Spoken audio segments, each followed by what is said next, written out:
Pitágoras 1. Pensamiento y objeto. El Pitágoras en la sombra.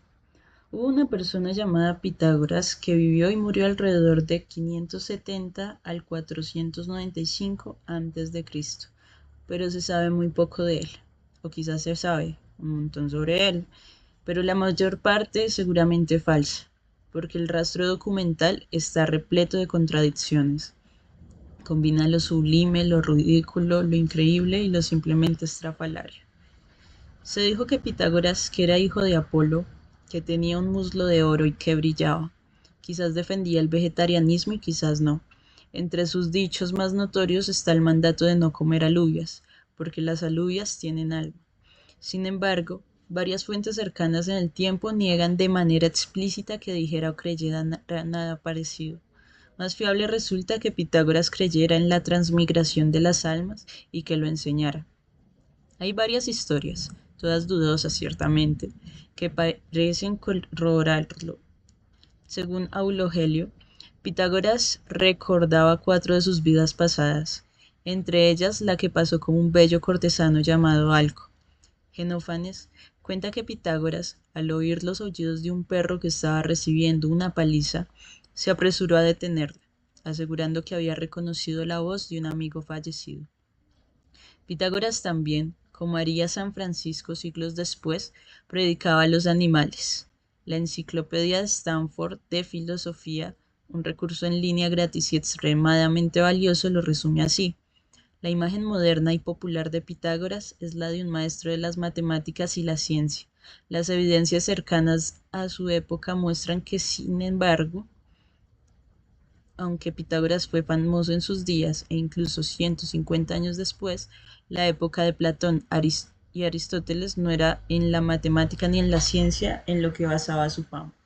Pitágoras era famoso, uno, como experto en el destino del alma después de la muerte, que enseñaba que el alma era inmortal y pasaba por una serie de reencarnaciones. 2, como experto en el ritual religioso.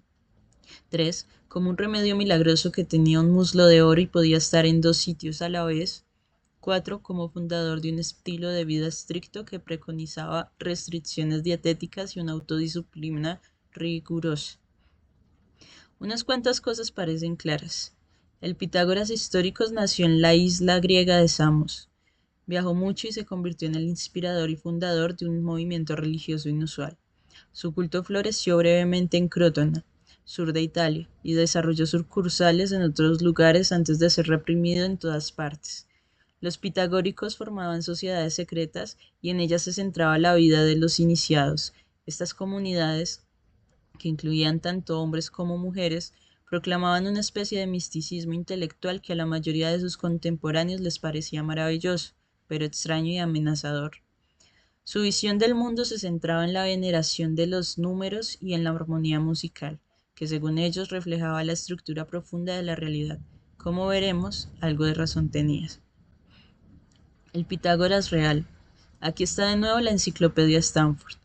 La imagen de Pitágoras que emerge de las evidencias no es por tanto la de un matemático, que ofrecía demostraciones rigurosas, ni la de un científico, que hiciera experimentos para descubrir la naturaleza del mundo natural, sino más bien la de alguien que ve un significado especial y asigna una prominencia especial a las relaciones matemáticas que circulaban ampliamente. Bertrand Russell fue más sucinto, una combinación de Einstein y Mary Baker Eddy. Para los estudiosos de la biografía factual, uno de los mayores problemas es que los seguidores posteriores de Pitágoras atribuyeron sus ideas al propio Pitágoras. De esa forma esperaban revestir sus ideas de autoridad y a la vez, reforzando la autoridad de Pitágoras, promover su comunidad que había sido fundada por él.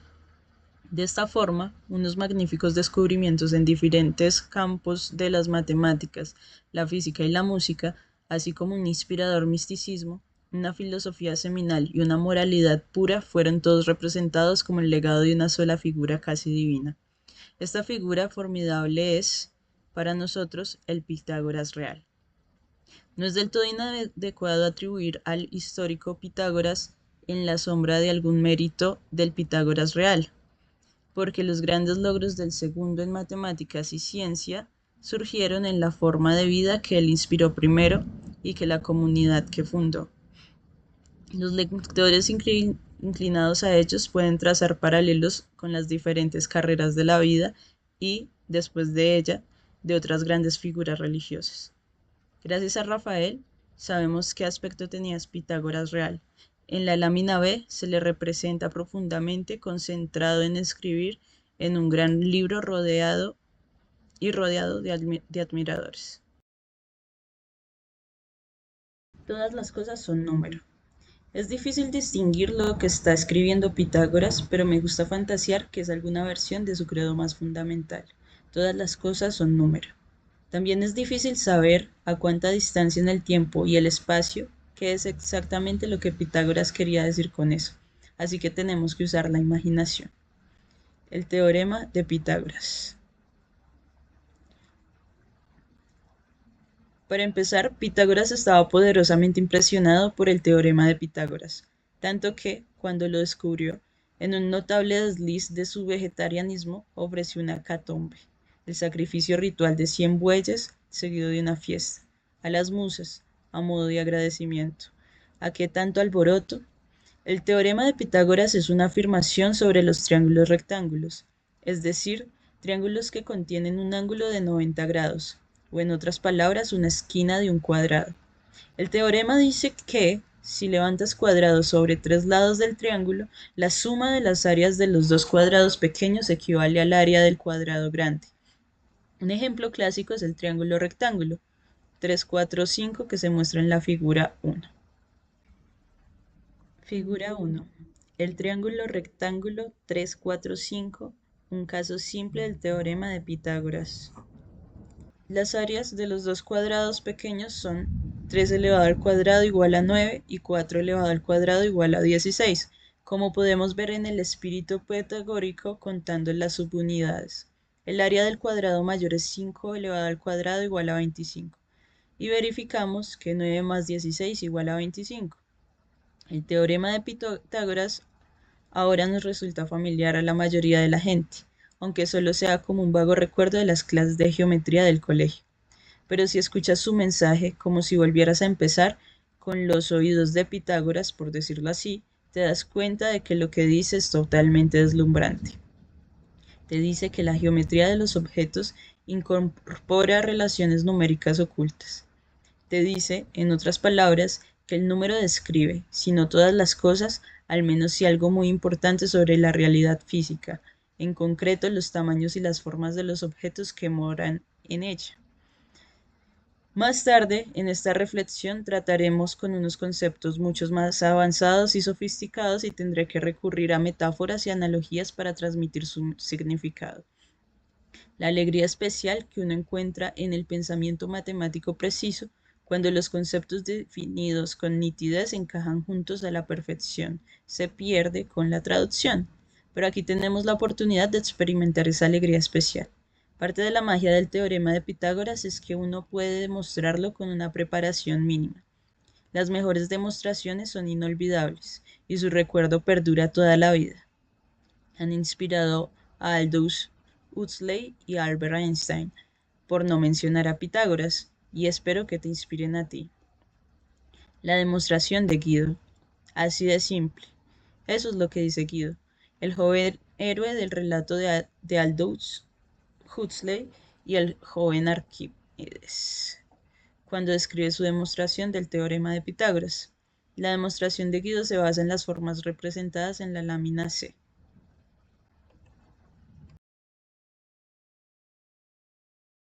El juguete de Guido. Expliquemos lo que a Guido le resultaba obvio de un vistazo. Cada una de las dos imágenes contiene 4 triángulos de colores que son iguales en una y otra. Todos los triángulos de colores son rectángulos y todos tienen el mismo tamaño. Digamos que el lado más pequeño tiene una longitud A, el del tamaño intermedio B y el más largo, la hipotenusa C. Entonces es fácil ver que el lado de cualquiera de los dos cuadrados grandes, las dos imágenes totales, tiene una longitud A más B y que esos dos cuadrados tienen la misma área. Por tanto, las partes no triangulares de las dos imágenes han de tener también áreas iguales. ¿Pero qué son esas áreas iguales? En la primera imagen tenemos un cuadrado azul del lado A y un cuadrado rojo del lado B. Sus áreas son A cuadrado y B cuadrado y su área combinada es A cuadrado más B cuadrado. En la segunda imagen tenemos un cuadrado gris del lado C. Su área es C cuadrado. Recordando el párrafo anterior, concluimos que A cuadrado más B cuadrado es igual a C cuadrado, que es el teorema de Pitágoras. La demostración de Einstein. En sus notas autobiográficas, Einstein recuerdo que un tío me habló del teorema de Pitágoras antes de que el cuadernillo de geometría sagrada cayera en mis manos. Tras mucho esfuerzo conseguí demostrar el teorema basándome en triángulos similares. Al hacerlo me pareció evidente que las relaciones de los lados de los triángulos rectángulos tendrían que venir determinadas por uno de los ángulos agudos. No hay realmente el suficiente detalle en ese recuerdo para reconstruir la demostración de Einstein con certeza, pero aquí, en la figura 2, presento mi mejor conjetura. Figura 2. Una reconstrucción plausible de la demostración de Einstein a partir de sus notas autobiográficas. Esta conjetura merece ser cierta, porque es la demostración más simple y más bella del teorema de Pitágoras. En particular, esta demostración clarifica de manera brillante por qué son los cuadrados de las longitudes los que están implicados en el teorema. Una joya pulida. Empezamos con la observación de que los triángulos rectángulos que tienen un ángulo común phi son similares entre sí, en el sentido preciso de que puedes transformar uno en otro sin más que cambiar la escala, aumentarlo o encogerlo. También, si cambiamos la escala del triángulo por un factor, entonces cambiamos su área por el cuadrado de este factor. Figura 2. Una reconstrucción plausible de la demostración de Einstein a partir de sus notas autobiográficas. Ahora consideremos los tres triángulos rectángulos que aparecen en la figura 2, la figura total y los dos subtriángulos que contiene. Cada uno de ellos contiene el ángulo phi, de modo que son similares. Sus áreas son por tanto proporcionales a cuadrado, b cuadrado, c cuadrado, yendo de menor a mayor. Pero como los dos triángulos suman el triángulo total, las áreas correspondientes deben sumar también y por tanto a cuadrado más b cuadrado igual C cuadrado.